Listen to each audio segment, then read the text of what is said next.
is Christ in the world.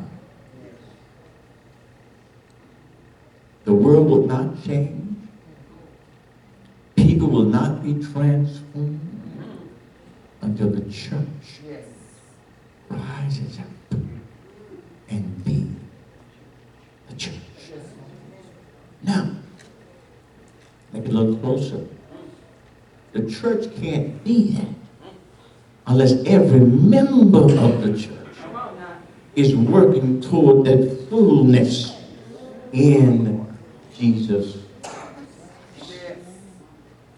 How do you get there? Step number one. God, I belong to you. All I am, all I have, I put it in your hand. We surrender to God. We put him in the driver's seat. Let me tell you the problem.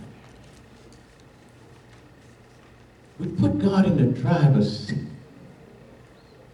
And we sit in the back. And we become backseat drivers. My mother never drove a car in her life. Lived to be 93 years old. Went everywhere, never drove a car in her life. But Maddie Wesley would sit in that back seat, tell you how fast to go, when to turn, when to stop. She knew all the road signs, as if she was driving. And some of us do that with God. When we surrender, we put him in the driver's seat of our lives. We let him do the driving. And we don't dictate to him where to drive, how fast to go, or where to take us. We just ride. I'm here for the ride. So this maturity starts with just surrendering to God. Second, growing in God. Listen, friends. You'll never grow in God without spending some time in the Word. Spending some time in the Word. Reading, meditating on the Word of God. Third, in prayer. Surrender in the Word, time in prayer. Now listen to this. We need the Word and the Spirit. The Spirit empowers the Word. The Spirit gives life to the Word. If you have only the Word, you're subject to dry up. Don't you know people who can quote scripture, chapter, and verse and live hellish lives? They got the Word, but there's no life in the Word. Then there's some other folk you know got the Spirit, but not the Word. Now listen to me. If you got only the Word, you're subject to dry up.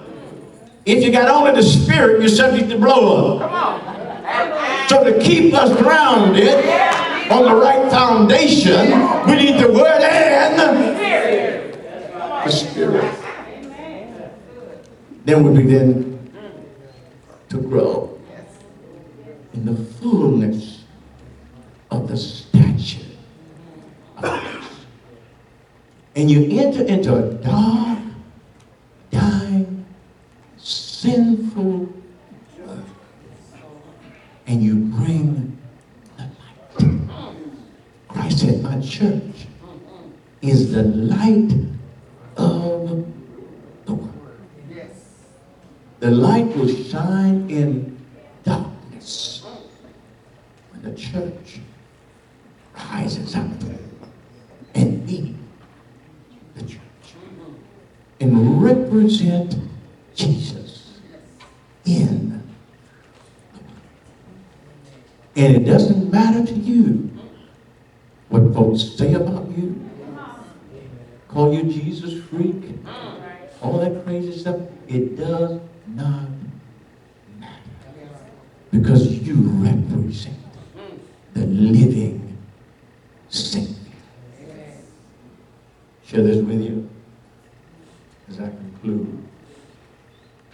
I was a professor teaching at this elite college. He was an atheist. Didn't believe in God. Didn't believe in the Bible.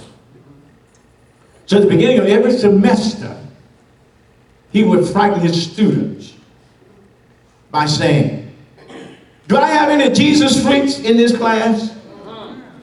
And the word hadn't gotten around the campus of what kind of guy he was, so nobody would raise their hand. He said, well, let's go ahead and learn something then.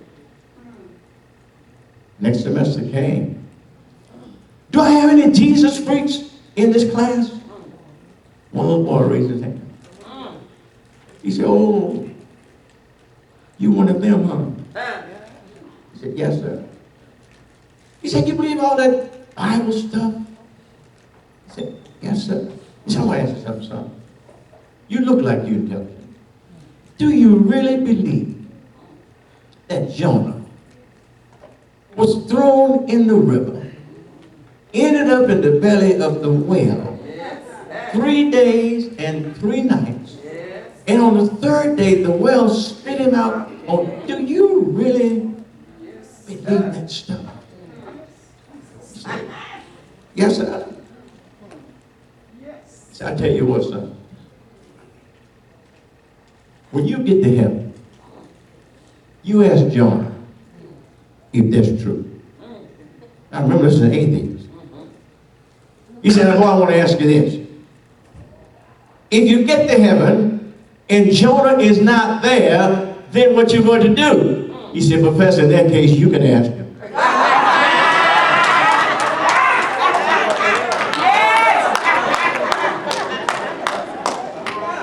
There is a God.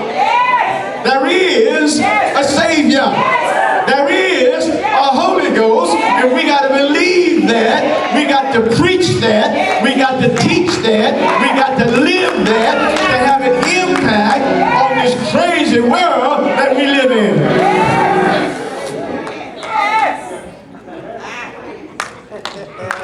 Can we do it? Yes.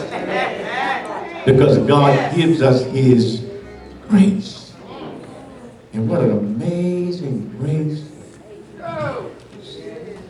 By His grace, He wants to use us. Will you let Him use you as a member of the church of the living God? Would you commit yourself to growing into the fullness of the stature of Christ and have an impact, a positive impact on the world that you live in? That lives might be saved. And that the prayer we pray will come to fruition.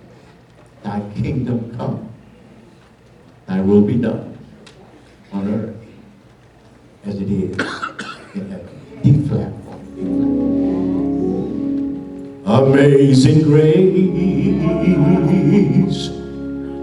shall always be my song of praise, for it was grace that bought my liberty. I do not know just how He came to love me so. He looked me up, oh my down,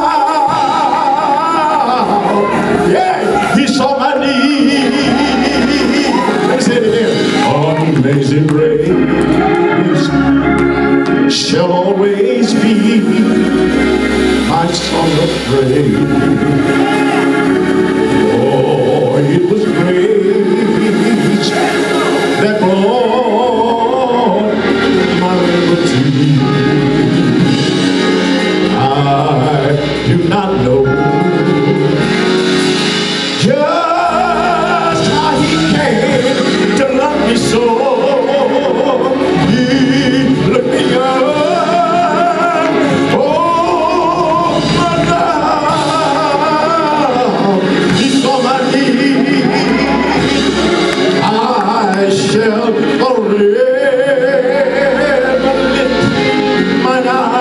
to Calvary, to the cross where he died for me. How marvelous that grace that caught my falling soul.